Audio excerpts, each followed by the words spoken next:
आज की नाही बनवला आहे लसूणी पालक, एकदम हॉटेलसारखी टेस्ट आलेली आहे। तुम्ही बघू शकता एकदम मस्तपैकी दिसत आहे। रेसिपी खूप सोपी आहे। व्हिडिओ पूर्ण बघा। व्हिडिओ आवडल्यास व्हिडिओ लाईक करा, शेअर करा आणि चॅनल सबस्क्राईब करा। इथे मी फ्रेश पालक घेतले आहेत। गावाला गेली होती, गावावरून मस्तपैकी ताजा ताजा पालक घेऊन आलेले। पावसाळ्यामध्ये शक्यतो पालक खाणं आवड करा विकत घेतलेला, कारण की इथे जो मार्केटमध्ये भेटतो तो त्याच्यावरती फवारे बऱ्यापैकी असतात, पण गावाकडचा तो असतोच ना, तो एकदम फ्रेश असतो बिना फवाऱ्याचा। त्याचप्रमाणे एकदम ओरिजिनल असा पालक भेटतो, त्याच्यामुळे गावाकडच्या भाज्या खाण्यासाठी काही हरकत नाही। आता हा पालक आपण छानपैकी स्वच्छ धुवून घेऊया। जवळपास एक गड्डीचा एवढा हा पालक आहे। आता छानपैकी स्वच्छ धुवून घेतलेला आणि याला आता आपण निथळण्यासाठी साईडला ठेवूया। तोपर्यंत आपण पातेल्यामध्ये पाणी टाकूया। इथे मी जवळपास 1 लिटर पाणी टाकलेलं। आता हा पालक आपल्याला छानपैकी बॉईल करून घ्यायचा आहे। पाणी चांगलं व्यवस्थित गरम करून द्यायचं आपल्याला। पाणी गरम झाल्यानंतर आता आपण जो पालक धुतलेला होता तो याच्यामध्ये टाकलेला आहे आणि याला आता आपल्याला फक्त 1 ते 2 मिनिटं उकळी काढून घ्यायची आहेत। पालक जास्त शिजवायचा नाही, म्हणजे कसं पालक जर जास्त शिजवलात ना तर त्याच्यामध्ये जो असणारा हिरवट कलर आहे तो हा कमी येतो, म्हणजे तो थोडा काळपटपणा येतो।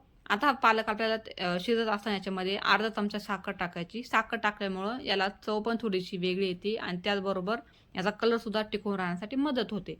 आता पालक मी फक्त 1 ते 2 मिनिटं याला हलकंसं बॉईल करून घेतलेलं। आता या शिजलेल्या पालकला आपण काढून घेऊया। आता आपल्याला थंड पाण्यामध्ये टाकायचं आहे। इथे मी छोट्या कटोरीमध्ये पाणी घेतलेलं, थंड पाणी। तुम्ही याच्यामध्ये आईस क्यूब टाकले तरी चालेल, पण माझ्याकडे नव्हते त्याच्यामुळे मी टाकलेले नाहीत। पालकला जर लगोलग तुम्ही थंड पाण्यामध्ये टाकलत ना तर तो त्याचा कलर हा टिकला जातो, म्हणजे त्याचा कलर उडत नाही। आता फ्रेश पालक थंड झाल्यानंतर आपण लगोलग याच्यामध्ये मिक्सरच्या भांड्यामध्ये काढून घेतला। मी याच्यामधलं एक्स्ट्रा पाणी थोडंसं निथळून घेतलेलं, पण आता जे पाणी आहे त्या पाण्यासकटच आपण हा पालक मिक्सरमधून बारीक दळून घ्यायचा आहे। तर याला आपल्याला ज्याप्रमाणे आपण पेस्ट करतो एकदम बारीक पेस्ट नाही करायची, पण हलकंसं भरडसर दळायचं, म्हणजे यानं ग्रेव्ही मेंटेन राहते आणि एकदम पातळसर असं होत नाही। इथे कढई गरम होण्यासाठी ठेवली आहे। कढईमध्ये गरजेप्रमाणे तेल टाका। हवे असेल तर तुम्ही तूप सुद्धा टाकू शकतात। तेल छानपैकी गरम झालेलं आहे, त्याच्यामध्ये आपण जिऱ्याची फोडणी देऊया आणि लसूण टाकायचा। लसूण आपल्याला थोडा जास्त टाकायचा, कारण का आपण लसूण पालक बनवणार आहोत। याच्यामध्ये लसणाची चव ही जास्त असणारी पाहिजे, त्याच्यामुळे लसूण हा आपल्याला जास्त टाकायचा। लसूण जिरे हे हलकंसं फ्राय झाल्यानंतर आपण याच्यामध्ये एक कांदा बारीक चिरून टाकायचा आहे। तुम्हाला जर हवे असेल तुम्ही याच्यामधला कांदा पण स्किप करू शकतात। बरेच जण कांदा खात नाही भाजीमध्ये, त्याच्यामुळं तुमच्या आवडीप्रमाणे तुम्ही कांदा टाकू शकतात किंवा स्किप पण करू शकतात। आता कांदा पण छान हलकासा परतल्यानंतर आपण याच्यामध्ये 1 चमचा लाल तिखट टाकायचं, 1 चमचा धना पावडर, अर्धा चमचा हळद आणि अर्धा चमचा थोडंसं लाल तिखट टाकायचं। हे सगळे मसाले टाकल्यानंतर आपल्याला छानपैकी परतून घ्यायचे आहेत। लक्षात असू द्या मसाले छान व्यवस्थित परतून द्यायचे, गॅस हा कमी ठेवायचा आणि मसाले छान परतल्यानंतर आपण याच्यामध्ये जो आपण मिक्सरमधून पालकची ग्रेव्ही करून घेतली होती ती टाकून घेतली आहे आणि याला हलकंसं परतून द्यायचं।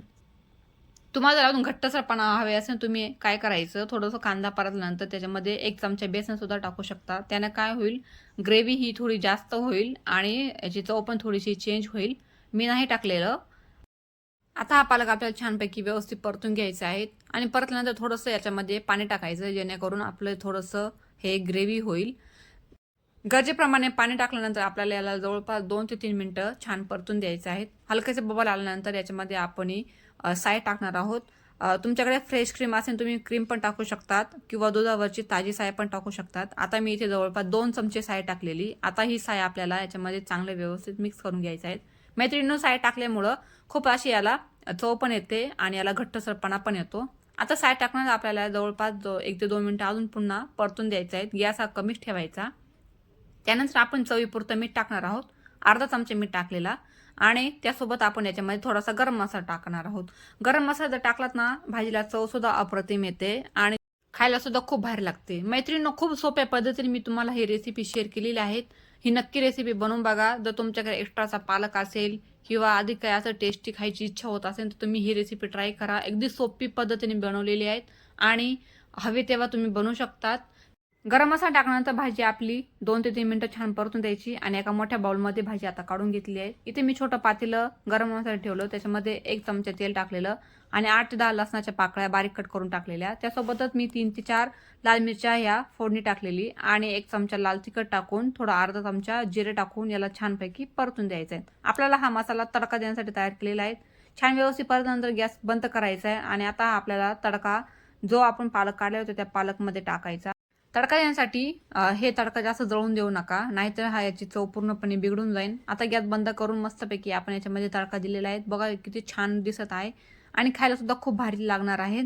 दिसायला सुद्धा किती सुंदर दिसत आहे. मैत्रिणींनो, खूप सोप्या पद्धतीने असा बनला गेलेला आहे.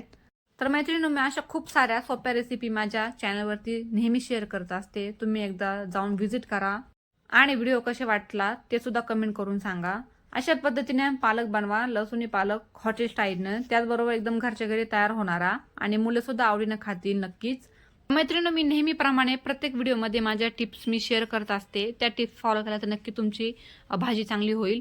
आता मी इथे पालक जास्त वेळ 2 मिनिटापेक्षा जास्त वेळ बॉईल करू नका. त्याचबरोबर लसूण जास्त. त्याचबरोबर व्हिडिओ कसा वाटला नक्की कमेंट करा. व्हिडिओ आवडल्यास माझे व्हिडिओ लाईक करा, शेअर करा, चॅनलला सबस्क्राईब करा. पुन्हा भेटूया एका छानशा अशा व्हिडिओमध्ये. तोपर्यंत बाय.